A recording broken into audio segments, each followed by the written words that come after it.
It was an eventful day for Tony Hawk Pro Skater 3 Plus 4. Not only did we get a lot of new gameplay that I'll be breaking down, but we also got the Tony Hawk Pro Skater Fest. It was as much of a disaster as you could imagine. Skaters with no training on the mic trying to interview people is a level of cringe I don't think any of you guys really need to see, but I can at least say it seemed like they were having fun, so I guess that's cool and all. If you thought Taco Bell was just a sponsor in the game, well, guess again. Not only are there Taco Bells throughout the entire game of Pro Skater 4, but there's also Taco Bell gear. Yeah, you can actually customize your character with Taco Bell merch. I wouldn't be surprised if the yellow and purple UI that you see on the balance meter and stuff is a part of the Taco Bell deal. Red Bull and Frosted Flakes are also sponsors with gear and product placement in the game. Would have been cool to play as Tony as in Tony Tiger, not Tony Hawk. But something tells me that he won't be in the game.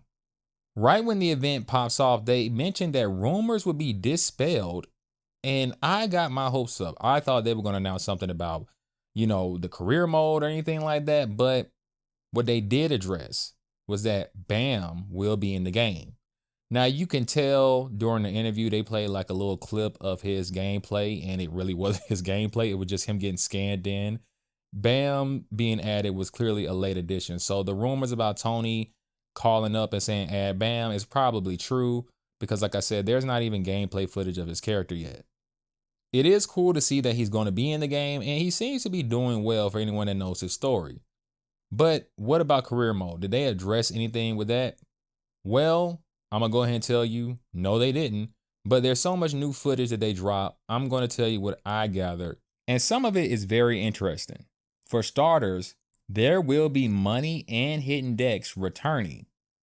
I think this is a bit of an odd choice because finding decks was exclusive to Tony Hawk Pro Skater 3, and finding money, although that was in Pro Skater 2, it was brought back in Pro Skater 4. Now, the thing that's kind of weird is that there is money and decks in both versions of the game. So there's going to be decks in Pro Skater 4 where there weren't, and there's going to be money in Pro Skater 3 where it wasn't there.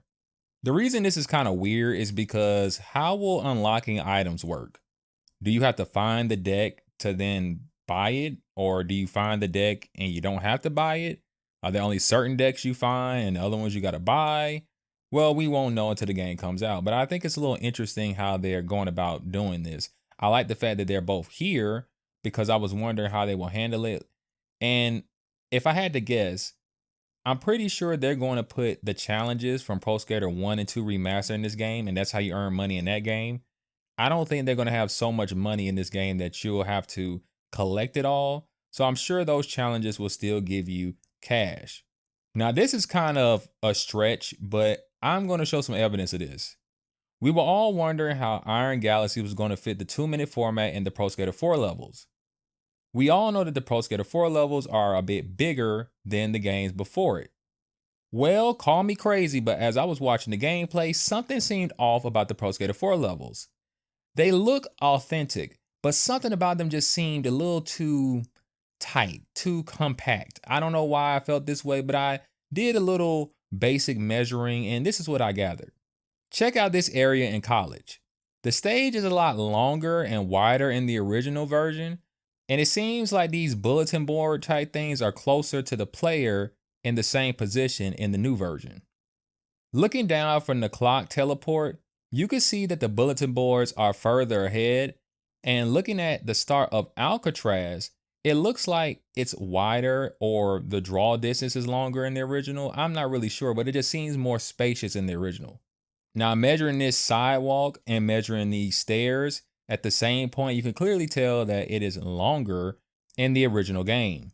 So maybe they made the maps tighter so that you could skate in them quicker, because I guess if they're tighter fit maps, then you could get around faster so that they could work in the 2-minute format.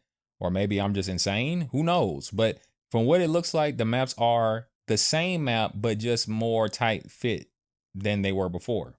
Now, I don't think this would be an issue, as no one that has played the game that has talked about the remake has even noticed this or even mentioned it. So it shouldn't be a problem. But speaking of Alcatraz, it is sad that there are no more NPCs that dive in the water when you skate by them. A damn shame, but it is what it is. Now, I talked about this tweet that Activision dropped a few weeks ago hinting to a career mode with a variety of cutscenes. I spoke about how I believe that this was just a dynamic camera that is used when they're showing off the different goals, and the others would be cutscenes from different missions in the game after you complete them.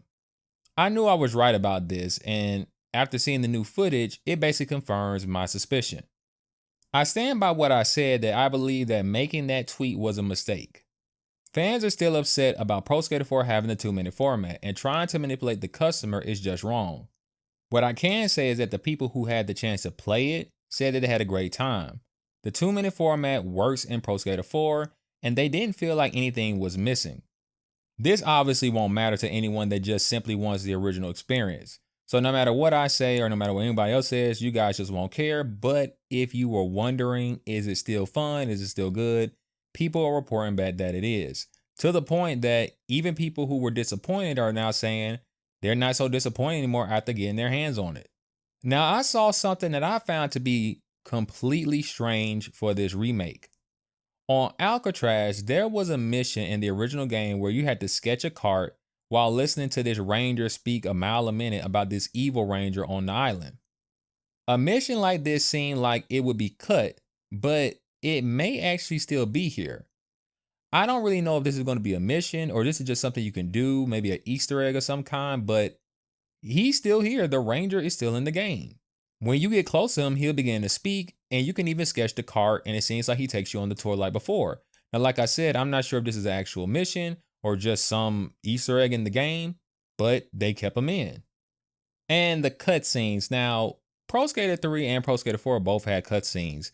And although Pro Skater 4 had way more cutscenes technically, because standing around talking to NPCs would be technically a cutscene, Pro Skater 3's cutscenes were shown off. And these are way more detailed than we've ever seen them. Like, they're going from different camera perspectives. They might even be a tad bit longer than before. And that just perplexes me even further, because if you're going this hard, I mean, to be fair, going this hard on a few cutscenes here or there is nothing compared to making a game that has a bunch of cutscenes. I understand that. But again, most people aren't going to understand that. And they're going to say, why did you do all this extra stuff for these goofy cutscenes in Pro Skater 3, but you couldn't give me the original campaign? Again, I understand the difference between going the extra mile for something that's barely even in the game, something, it doesn't take much time to do stuff for that. But other people are not going to look at it that way. They're going to just wonder, why did you give me all of this when you could have gave me the original campaign? I found this odd because I felt that the reason they even changed Pro Skater 4 was because of all the dialogue and not wanting to recreate any of that. I don't know why they would keep this in and cut other things. And that's going to be a problem because people are going to wonder, if everything is here, then I guess it won't be an issue. They just somehow fit it in the 2-minute format. But if some things are cut and some things aren't, then it's going to make people who wanted whatever was cut be upset. And some of the people that just wonder, well, how did you keep some things and not the other? It just adds a bit of complication, because I'm sure there's a reason why they choose to keep some things or not, but it's going to make people wonder why we just didn't get the original game. It just made sense to me that extra dialogue, making extra cutscenes and stuff like that will make the price of Pro Skater 4 go up and add more time. And I honestly still stand by that. Pro Skater 4, looking back, yeah, for the time, that stuff was interesting, but playing it now, that stuff is really not well made. And trying to recreate that without completely changing it is pretty much just not something I care for. So going for 2 minutes was fine for me. Now, they never went over New Game Plus. We don't know how that works. We don't know if that's going to be a new list of missions or goals in a level, or it's just harder versions of the goals. Maybe through New Game Plus, they'll be able to fit all the goals into the whole game. It's just they broke them up through New Game Plus. That's my theory. They also didn't address competitions in Pro Skater 4. We still don't know how competitions will work in Pro Skater 4. And that's going to be tricky because every level in Pro Skater 4 was a competition. The only thing I could think they could possibly do is maybe each pro skater has a different level that would be their competitions. That would be interesting. But technically, all the competitions are still here. The placements are still here, so they're able to be done. It's just, how in the world are they going to decide when you do a competition or not? If they make a competition also fit in the 2-minute format while you're doing other goals, that would be insane. But we'll have to just wait and see since they didn't go over it in the new gameplay. And they could have went over it, like I said, during the THPS Fest, but they didn't talk about New Game Plus. They didn't talk about competitions. But they had to push that Taco Bell, man. That Taco Bell money and that Frosted Flakes money just was calling their name. We're only a few months away from release anyway, so we'll just have to wait and see. I'm still excited for Tony Hawk Pro Skater 3 Plus 4. And with people confirming that they had a great time, I'm sure everyone's going to be satisfied. I just hope that Tony Hawk Pro Skater 3 Plus 4 is successful, and I think it's going to be because of how many people are saying how great it is. And if this is successful, then we could get a remake of Underground 1 and 2, or maybe even a brand new game. But we'll have to just wait and see. Anyway, if you guys like this video, leave a comment, like, subscribe, and also let me know if you're getting Tony Hawk Pro Skater 3 Plus 4. Let me know, do you like Taco Bell? Do you like Frosted Flakes? Because if you do, or in Red Bull, you're going to love this game. Peace out, God bless, and I'll see you guys in the next video.